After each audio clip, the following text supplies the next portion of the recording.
times 3. Next is kanina sad. 3 times 1 times 1 3 times 1 plus 2 times 2 plus negative 1 times 1.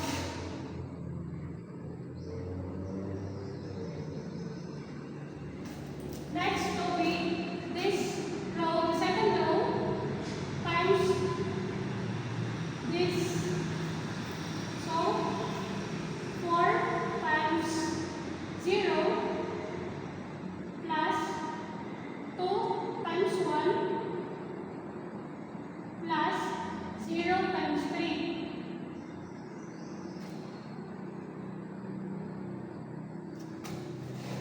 Next is second row times this column. 4 times 1 plus 2 times 2 and last is 0 times 1.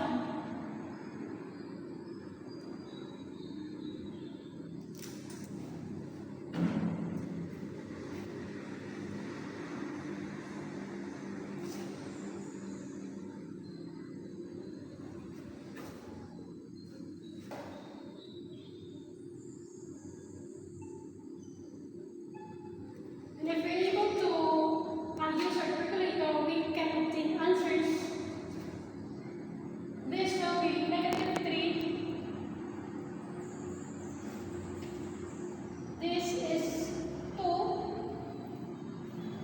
This equation is 6.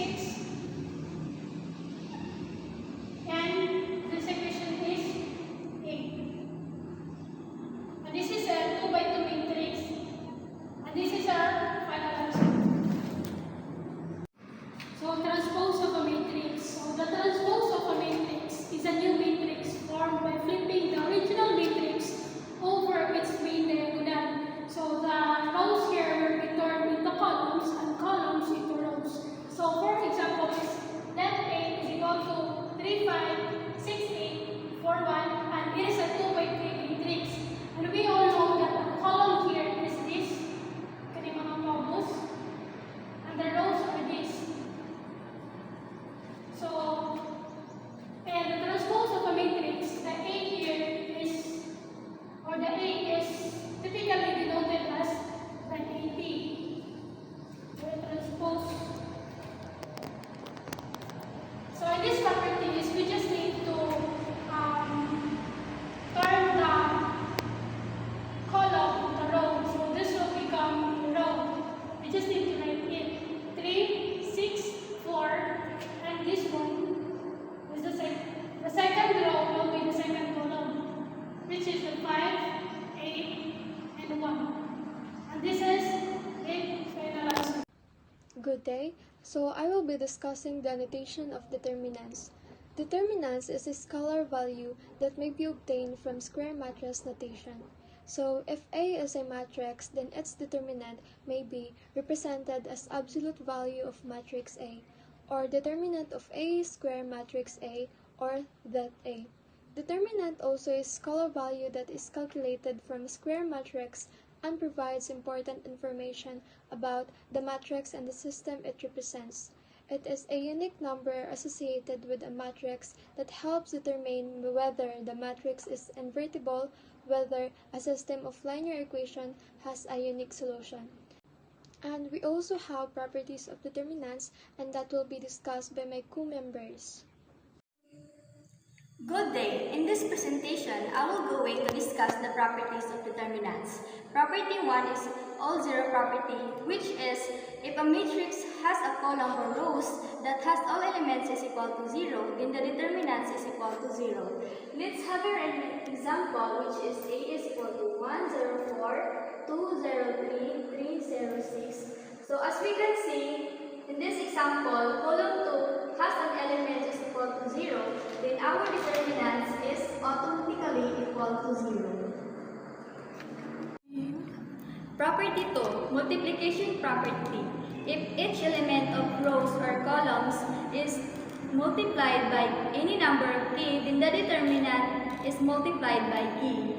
So let's have an example. Let k is equal to 2. In this example, we just need to multiply each element by 2.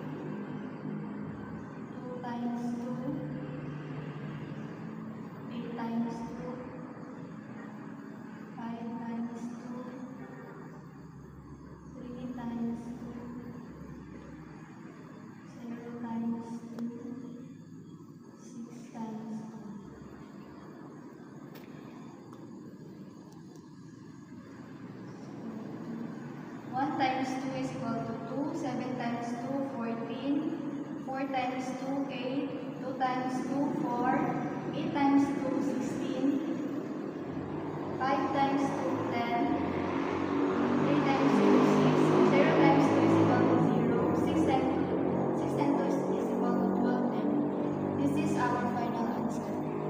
Property 3, repetition property. If a matrix has two equal columns or rows, then its determinant is equal to 0. So let's have an example. A is equal to 1, 1, 4, 2, 2, 5, 3, 3, 6. So in this example, we can see that the column 1 and 2 is the same. So automatically, our determinant is equal to 0.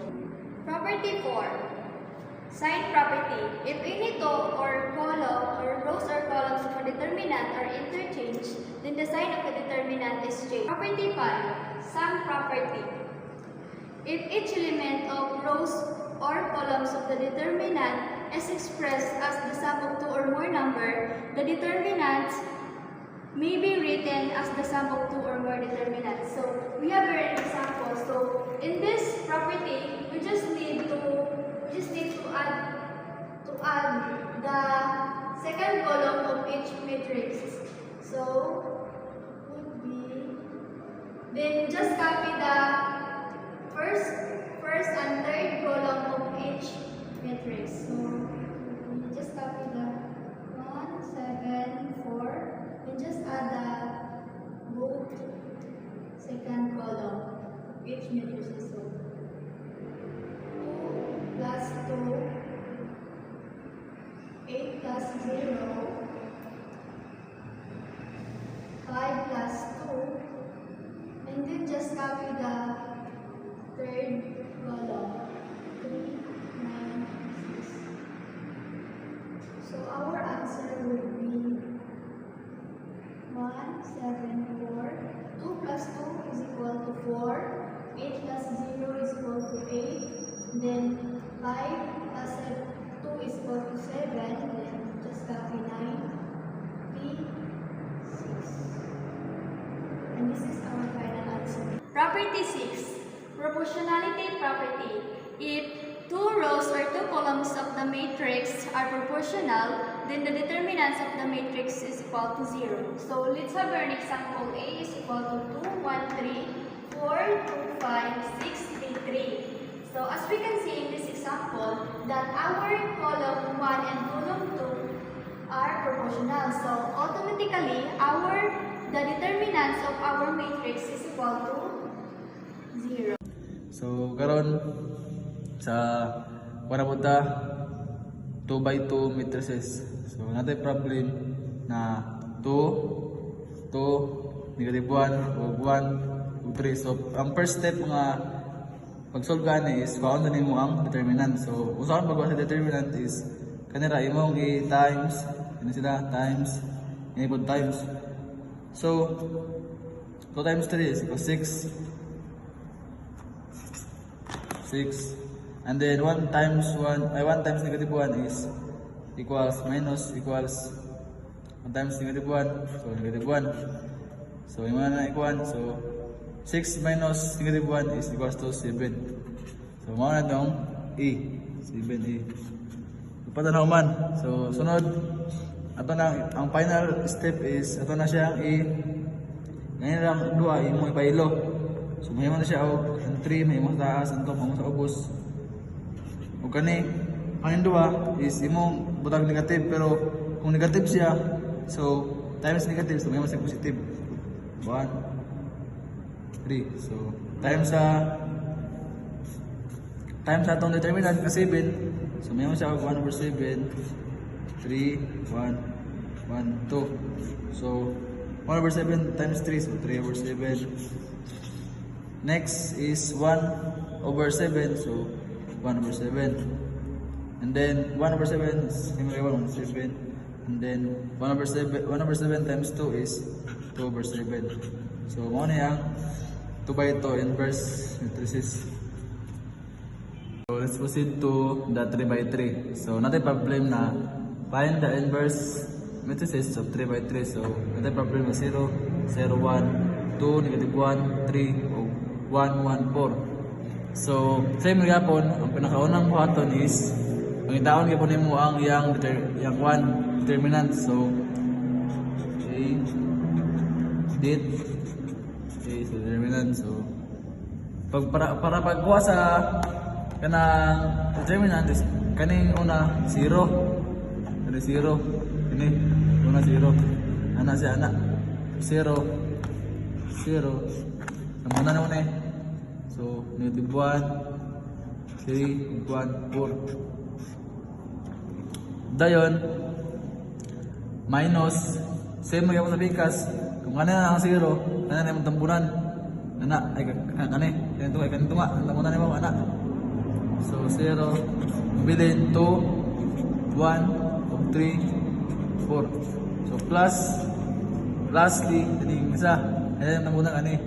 So ang bilin is 1 plus 1 bilin kay 2 -1 1, 1.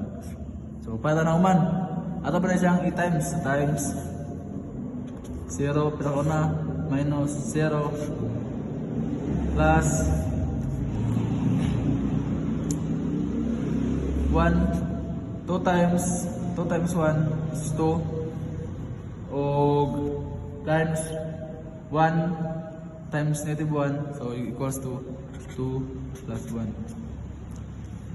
So 1 times 3 is equals to 3. So kanin 3 mao na ang determinant. So patanaw man para masolve na to ang inverse is kailangan na to og ani. So kani ang una to i-1 kani same man kanina kani tambulan na gyapon kaning duan. So pinakauna is -1, 3, 1, 4. Ana. Ani. So next is ano po tunga na po tunga. Makakuha na bilin is 2, 1, 3, 4. Same na yung bikas. Kanina pong last. Ana. Bilin is 2, -1, 1, 1. So, tunod sa tunga na puta. Tunga. So, ana. Ang mabilin is ini sila. Ang buna na ito ni. Ang tunga. So, ang mabilin is 0, 1, 1, 4. So, next sa pikas na pod is ready. Gani. Ang ito nga 0 sino na yapon 0 1 0 ay 0 1 0 1 1 4. Sino yapon sa pikas last is 0 0 0 1 1. So tinapos sa ubos ang bilin is 0 1 -1 og 3. Next is tunga na po ang bilin 0 2 1 3. Last is bikas ang bilin 0 0 2 1. So ano yung upat na naman ito pa na silang pang butang mga tulaw, positive, negative, positive, negative, positive, negative, positive, negative, positive.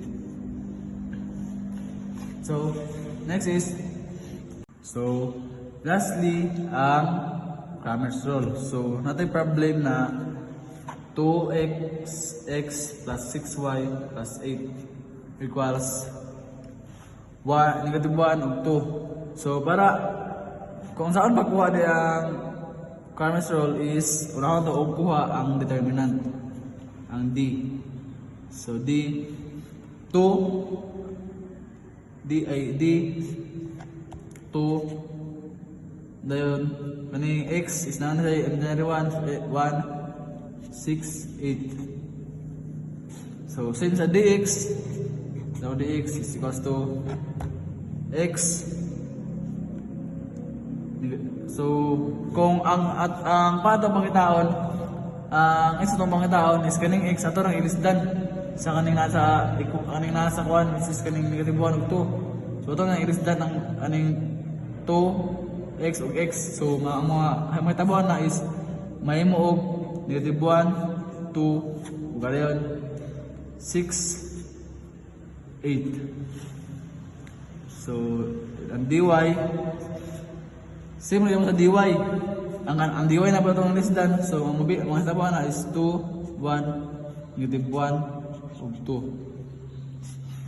So ato na sang ikuan suma. So 2 times 8 minus 1 times 6 is equals to 10. Muna daw ang D, and then ang dx is negative 1 times 8 minus 6 times 2 is equals to negative 20. And then dy is 1. Negative 1 times 8 minus 2 times 6. So equals ano din dy negative 2 times 2 minus negative 1 times 1 is equals to 5. Nakuha na to. So ato na ipalo ang formula na sa pagkuha sa x of y. So sa x is dx over d, and then the y pod is dy over d. So atong dx is negative 21, so negative 20 divide sa d, so d is equals to negative 2. Same yung sa y. Ang y is 5 minus d 10. So ang bilin is 1/2. So this is the answer sa ang x is negative 2, and then ang y is 1/2. So this is the final answer. Thank you.